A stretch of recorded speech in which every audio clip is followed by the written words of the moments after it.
Now we have to talk about Tupac, which I wasn't committed to, but then I watched the doc.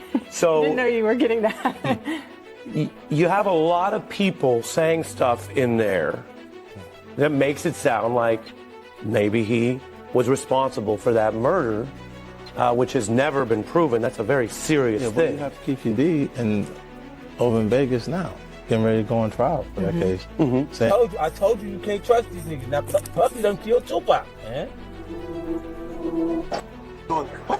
My guys with me, Thug Life guys, and we heard what he had to say. He basically said he ain't have nothing to do with my brother's murder. We don't talk about things that are nonsense. You think he was lying? Quite possibly, and it's kind of looking that way.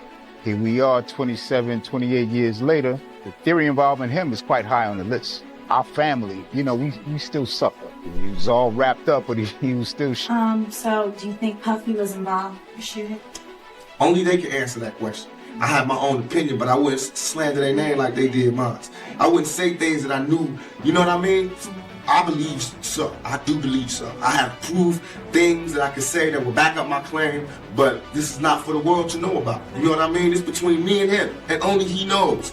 So every time he say it didn't happen, or that's the only thing that makes this become an issue. And in my mind, sometimes when I'm drunk or I'm just laying down, I'll be thinking like, damn, is this true? Will I fail? Am I supposed to fail? I mean, should I just stop trying and give up? But then I'll be like, nah, hold on. That's exactly what they waiting for me to do, is to just say, this is too much, I can't take it and give up. So now it's a fun little game that I cry at sometimes, I laugh at sometimes, I smile, I have good times and bad times, but it's a game. It's this game of life. Do I win or do When 50 Cent publicly revisited Tupac Shakur's death, a long silent conversation across hip-hop was reignited. He didn't make accusations, but his words echoed what the streets had whispered for decades, questions that were never truly answered. Known for moving carefully, 50 Cent choosing to speak now mattered because of the moment. In a culture where silence often equals survival, what does it say when a veteran finally quite breaks it? possibly, and it's kind of looking that way. Here we are 27, 28 years later. The theory involving him is quite high on the list. Our family, we still suffer. He was all wrapped up, but he was still shaking the bed. He really wanted to tell me something. I'm assuming it was something that had to do with the hit. I get the feeling quite strongly that you don't believe Diddy. I don't think you believe a word of it. It seems like he got a whole bunch of power, like absolute power. Absolute power corrupts absolutely. Heavy is the head that wears the crown. What's your message, Sean Combs? Tupac Shakur was American hip-hop's brightest light until he was shot 4 times in a drive-by attack in 1996. His death shocked the world, and Tupac's legend has only grown since his murder, along with the fever speculation about who planned it, who ordered it, and who did it. For 27 years, it was one of America's highest-profile unsolved crimes, until finally, a year ago, Dwayne Keefe D. Davis was charged. He bragged about being inside the Cadillac from which the fatal shots were fired, albeit not by him, and awaits trial as the last surviving suspect. But there are many unanswered questions and a tangled web of claims embroidering notorious figures and an infamous East Coast-West Coast gang rivalry. Many people speculate that this web entangled P. Diddy. Sean Combs is, of course, facing trial on a battery of charges, including sex trafficking and racketeering. With his alleged crimes under the spotlight, members of Tupac's family have this week hired an investigator to examine the links between Diddy and the murder. And joining me now is Tupac Shakur's brother, Mopreme. Well, Mopreme, thank you very much indeed for joining me. Good afternoon, good morning, good evening. I don't know what time it is there. It's like early evening in the UK. Are you in LA? Currently. Yeah. Shout out to all of my people across the pond. Well, it's great to have you here on Uncensored.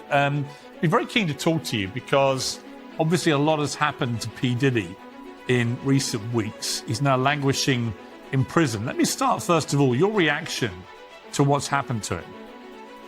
The Netflix documentary presents Tupac Shakur not as a legend frozen in time, but as a man living inside chaos, loyalty, and betrayal. It retraces his rise, his fearlessness, and the loneliness that came with power.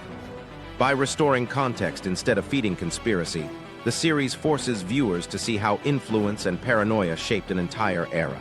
my favorite thing about 50 Cent's Netflix Diddy documentary is how he built a timeline off of this information. And one of my favorite parts of this documentary is them really getting into the timeline of events when it comes to Tupac and Biggie. And it really gives us a lot of perspective from people that were close to the situation, and a lot of people allege in this documentary that they believe that Diddy was very jealous of Tupac.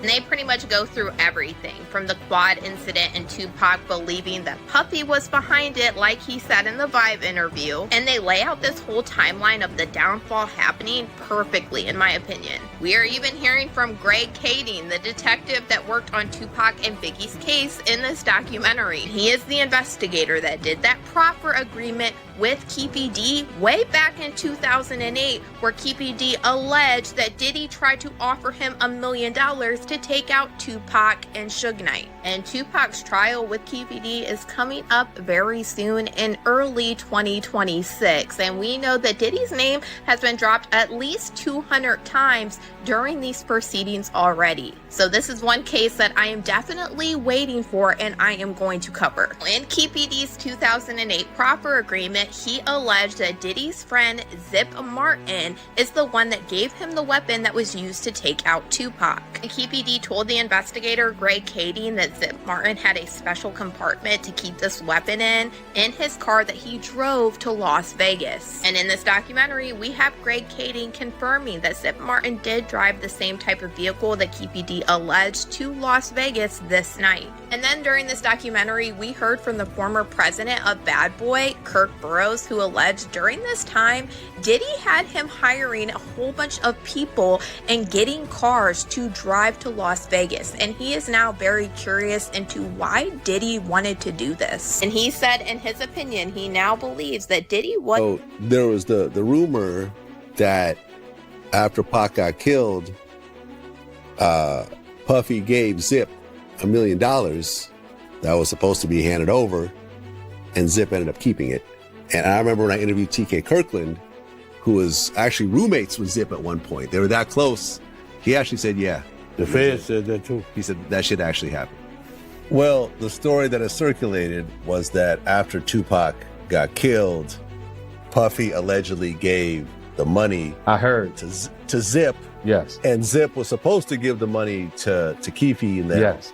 But he never gave the money to him. But thank God he never gave him the money, right? Think about it. If he gave the money, Puffy will be in prison now, money for hire, a murder for hire. So thank God. It's just a true story. I'm not saying yes or no, but if he would have gave him... Without making direct claims, the documentary explains why Sean Combs continues to appear in public conversations. Journalists and former associates point out that it was his proximity to key moments, not evidence, that kept his name circulating for nearly 30 years. By refusing to oversimplify, the film lets the unanswered questions speak for themselves. It'd have been a murder for hire and Puffy would be locked up. The FBI said he's a dirty motherfucker. Yeah, and he even said that, like, in retrospect, that was probably the best thing that could have ever happened to Puffy. By Zip stealing the money, now Puffy isn't connected to that shit. Or else it would have been like a murder for hire or something, you know what I'm saying? The FBI said Zip. So the FBI told you he was a dirty motherfucker, yeah. So the FBI told you that Zip kept that money as well. They said Zip's a dirty motherfucker. Everybody crossed you. You the last one to know every fucking thing. Even lawyers, your friends, everybody can cross your ass. You just don't know. Even the dudes you was riding in the car with every day, like a low jack. Like, what the fuck? Yeah, well, I mean, like I said, Zip had a history of ripping people off. Yeah. He never ripped me off. Well, otherwise he wouldn't have. Did he technically do? I mean, if he kept the money that supposedly. True. So actually, he ripped you off for $1 million. Yeah, yeah. If that's what happened, yeah. They sure said it. The FBI said that. The people down, yeah, U.S. attorneys, all that, they said that. Zip's a piece. They said he's a piece of shit.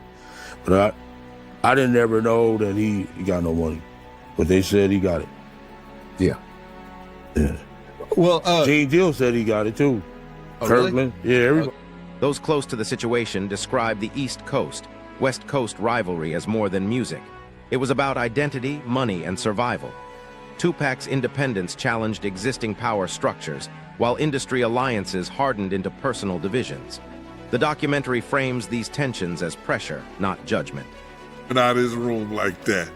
And that's for real, for real. You understand? I'll be like, yo, when I had to, because most of the time, I would walk some of them to the door, walk them to get their cabs or whatever like that. Or, take them down the street and get their cabs and everything like that. Now you be like,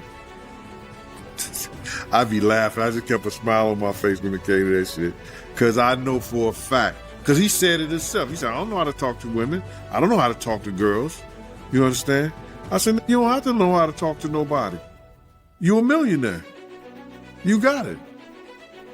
So he was jealous of Pac because Pac ain't had to do that. Pac had that aura, you know what I'm saying? And he probably knew how to communicate with women. And most women who he talked to that said stuff, said about him. You understand? Like, and we talk about the whole incident of the Quad Studio shit. Like in the documentary, they was talking about that, right? You know what I'm saying? They talked about the Quad Studio shit. But they didn't mention the fact, and they left it out, that Big and Siege did not know that Puff and Andre Harrell was in Jimmy Henchman's office the day Pac got killed. I mean, the day Pac got shot at Quad Studio. Let me repeat that again so it don't get mixed up in the whole thing. They did not mention that Andre Harrell and Puff Daddy and Jimmy Henchman were all in the office together. Puff was on the office because he was trying to spy on Big and them, because Big was writing the Junior Mafia stuff and Puff had his publisher. I told this to a couple of people before, I said it before, and you got people that's running with it like they knew the story in the whole 9 yards. You understand? They'll lie and you ask them, how do you know that? Who told you? They couldn't even tell you that. They'll tell you some lie, they did some kind of investigation, but it didn't happen like that. You understand? Puff was there to spy on Big because he had owned Big Publishing. And Big had turned around, and the same people who helped Puff get Big Publishing told Big. Tupac's family speaks with fatigue, not certainty. Decades later, they are still waiting for a process they can trust, questioning why certain names are discussed publicly but never addressed formally. Their frustration highlights a painful reality. Unresolved cases don't disappear. They grow heavier with time. It's serious like that when I don't come to Puff like that. You understand what I'm saying? Every time I told Puff something was about to happen, it happened. You understand? We had a party with ODB now. And at Luke's club, yo Puff, they about to start shooting up in this joint. How you know, Gene? Bruh, I know. In your opinion, man, do you think Biggie would still be alive if Puffy would have listened to you? I think, in my opinion, Big wouldn't have got killed that night. To say if he was still being alive, I don't know that. I don't have a time clock on somebody's life. And we know, nobody knows. God, it comes to death comes like a thief in the night, man. We don't know what's going on and when it's going to happen. But I truly believe that if Big would have stayed to his guns and not F with Puff like he was doing at first, not coming to none of the parties we was at. Did you hear what Lil C said? We wasn't even messing with Puff. We was doing our own thing. If they would have stayed with doing their own thing, maybe be still alive. Because Big was a big star. Show me one picture out in LA, since they was going to all kind of clubs and all kind of spots and all kind of restaurants, that somebody got him with him. Did somebody got those pictures with him?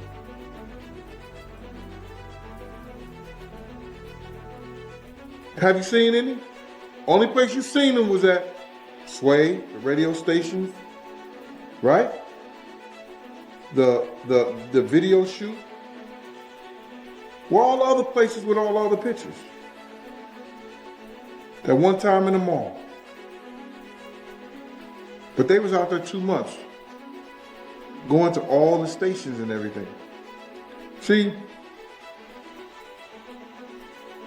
I think that what we're looking at is this, is that two men with two great egos that got all the money in the world. Now see, Suge had the blueprint. The film revisits the night of Tupac's shooting in Las Vegas with restraint, carefully laying out timelines, witness accounts, and contradictions without pushing a conclusion. It shows why investigators keep returning to the same unanswered trails, and why clarity remains out of reach. Puff wanted that part too. He auditioned for that part too. You understand? People may not tell y'all that, but he auditioned for that part too. So, you know, he wanted, and then you gotta see, like, you could just go tell that the drugs had his mind so messed up, whereas that he started thinking he was Tupac. For instance, did you see that Grammy speech he did? I mean, I've seen quite a few speeches from Diddy. I don't remember. Hey, listen to the verbiage in there. He's saying the same stuff Pac was saying. Oh, wow. The same, Okay. the same. If you people go back, he's saying the same stuff with Pac. Why? Why? It's crazy. You know what I'm saying? He did have a, he disliked Pac, but he also loved him in certain things. It's a strange, weird, it's a strange, weird, I guess, relationship that they had, bro. Yeah, that is crazy, man. Cause I even interviewed Reggie, and like, Suge and Diddy were cool too. Even when their beef was going on, I heard they were still communicating and like not, I don't know, man. It was like this weird dynamic that they had. Y'all thought it was an East Coast, West Coast war. One day we was in behind a house of blues. You hear me? We was driving through there. We had a reporter in the car. He was either from Billboard or he was from, what's that other big magazine? Rolling Stone. It may have been Rolling Stone. He's in the car with me. Riz is on the driver's side. Riz is on the passenger side in the back. The reporter is in the middle. I'm on the driver's side in the back. You had Kenny driving, Puff is in the front. We see Suge and Tupac, right? Pac is in a white Rolls Royce convertible. Suge is in a red Rolls Royce convertible. It's about a House of Blues. Behind the House of Blues is about. Later confessions and interviews added more layers, but not resolution. Some stories conflicted with earlier statements. Others introduced new motives without solid confirmation. Like the Twilight Zone, because it's like some evil, unstoppable shit that it just won't let me go. It's just got his hands on me and it just want to see me fail. And in my mind, sometimes when I'm drunk or I'm just laying down, I'll be thinking like, damn, is this true? Will I fail? Am I supposed to fail? I mean, should I just stop trying and give up? But then I'll be like, nah, hold on. That's exactly what they waiting for me to do. Is to just say, this is too much, I can't take it and give up. So now it's a fun little game that I cry at sometimes, I laugh at sometimes, I smile, I have good times and bad times, but it's a game. It's this game of life. Do I win or do I lose? I know one day they're gonna shut the game down, but I have to have as much fun and get around the board as many times as I can before it's my turn to leave. That's for real. And that's it. That's for real. We chilling with Tupac right now. We're gonna come back with some more Tupac. We just lounging in this trailer. Me and that, at the set. All right, we'll be right back. Oh. You drunk? All right. All right, come on. All right, man. You got a mic? Yep. It's funny, man, when I be looking at because I like to study. I like to watch how brothers evolve, in the shit, because you know how this business is, man. Mm-hmm. Everything is pretentious. It's just like, everybody get that one opportunity, and it's who maintains it and then making it to another opportunity that lasts. I look at the shit you've been through, dude. I sit and think about it. It's been career-ending shit. Yeah. Shit that the next nigga, I mean, I done had problems with the IRS, the police, the Fed, government, raid. I mean, everything that they end your career. That's how you know somebody trying to end my career. Get you. You know these are not coincidences. Yeah. I mean, because I've been on probation for shit the niggas get turned loose on. You know what I mean? I went to jail for that year, not for rape, but for touching her ass. Sexually, they couldn't even get me on shit, but touching her ass. And they put you in jail for and I'm sitting there And thinking, you know, if I go to any club, every bitch in there is grabbing me and touching me. And I went to jail for doing the same thing. And I didn't even do that. I mean, I'm saying in a mix of sex, you gonna touch her. You know what I mean? This was me and her personally. But they took that, and they blew it out of proportion. And then, you know what fucked it up is how, like, the media and shit, I mean, you look in the papers, they paint you so bad. You know what I'm saying? But the motherfuckers, they know. Stop fucking. Not only they know, go. Instead of chasing shock value, the documentary places these moments into a larger pattern, one where stories multiply instead of align. As versions stack up, certainty becomes harder to grasp. If you were Kirk Burrows, right? He told me a story about how when Tupac was in prison, he sent a letter to Bad Boy, letting them know when he get out, it was beef. Did you know about that? I knew about the letter, but I didn't know about the content of it. You understand? See, you gotta realize, Pac had people like Jada Pickett, Jasmine Guy, and it was somebody else. They was going around trying to collect money to get Pac out of jail. Nobody from Bad Boy gave up a dime. Nobody from Big Camp gave up a dime. But Big told me himself, he said, man, I was broke, I ain't had no money. I'm like, yo, nigga, nobody tell you to do a show or something? You get the door? He didn't think about it. He didn't have any guidance on that. So what got back to you when it came to the letter, even though you didn't know what the letter was about? But at that time when Tupac sent the letter to Bad Boy, what word got back to you about the letter, or did Puffy and Kirk Burrows keep it under wraps? Just take me back, man, to real time when it came to that.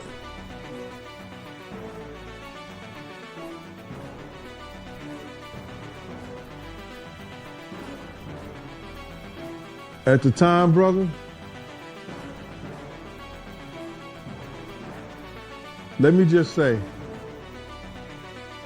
the work that I did, my computer, all I have to do is know a person's DIN number at the time. You see the letters go out? Do you understand that? You don't see the content, you see the letters. You see the letters that come in. You see the visitors, the people who call, and the calling log. I had privilege to that information. One of the most haunting sections focuses on Tupac's final hours. Attempts to communicate cut short by medical tubes. Family members recall the unbearable weight of decisions made without clear answers. Now, when I heard about the letter, I went to look at the log. Because anything that goes out, they keep a record of it. Anything that comes in, they keep a record of it. You can't see the content of it, but you know that it happened. So I knew it to be true when it came out. As of late, Puffy, he been showing Tupac love on social media, man. Have you seen it? What you think about it? Phony and bologna on a pickle sandwich. You want me to say it again? Huh? It's phonier than bologna on a pickle sandwich. Yes, he did idolize Tupac. We all knew that. We knew that about some of the speeches he said. He said the same shit that came out of Pac's mouth.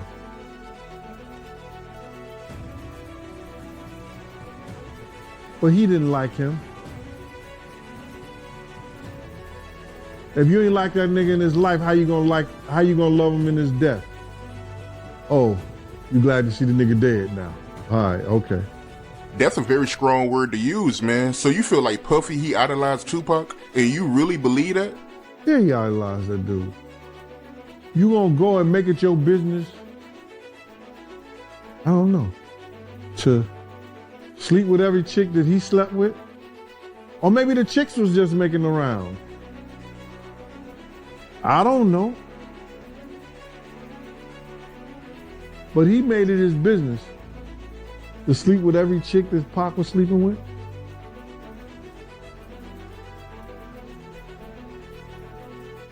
Pac was the first one that came out with that yellow and black Versace shirt.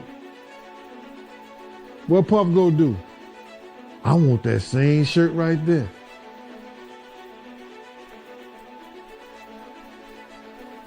So you feel like Puffy getting with some of the same females that Tupac got with, like Sally Richardson and Sarah Chapman. You think he only got with them because Tupac had them. That's the only reason why he got with them. It probably was inspired because they was fine, but it put a plus on it because Pac had them. It's a lot of fine women out here. You know what I'm saying? But I want the one that Pac had too. All right? These memories pull the focus away from speculation and back to loss. They remind viewers that behind every theory is a family still living with absence. And Bad Boy was doing a video, and they was paying anyone to bring back a death row chain. So Pac looked at it like, this is deeper than Bloods and Crip. This is my enemies. You know, Puffy and them attacking us now because I'm with Death Row. So words on the street that if you bring back this death row chain so we can put in our video, this was the words on the street. Right. Yeah. You know, like when I asked Bob James, he said there was. Like he said it very confidently. There was bounties on death row chains. Yeah. 10,000, I think? $10,000. Right. Your mom had a death row chain. She had a little bitty one. Right. Yeah. Well, they were snatching those. Right. And there was no doubt this understanding that there was a bounty. We've never been able to track that down to a source where said I was there when an agreement was made, but that was the understanding on the street and among these people was that there was a bounty for the chain. And of course we see that becomes real at the Lakewood Mall when Orlando Anderson tries to snatch Trayvon Lane's chain. Right. So a fight happens in the mall and they try to take Trayvon Lane's chain, who's affiliated with Mob Piru and Death Row. Right. But I guess they don't actually take the chain. Yeah, I think they do take it. They get it off of him, but then during the Donnybrook whatever, he gets it back. He claims he got it back, and so there's no reason to believe he didn't. We never found that chain, at Orlando Anderson's house or anything like that. But certainly, if it wasn't an attempt, then they did actually secure it and then lost it back to Trayvon Lane. And it's important to remember that this Trayvon Lane is the person directly, aside Tupac Shakur when they confront Orlando Anderson again in Las Vegas. Right, and Trayvon Lane, Orlando Anderson is Keefe D's nephew. In the end, the documentary offers no final verdict. It asks why this story refuses to rest. Netflix doesn't solve the mystery, it validates the questions. And 50 Cent's comments remind us that silence was never peace, only delay. If a generation still demands answers, the real issue may not be the past, but accountability today.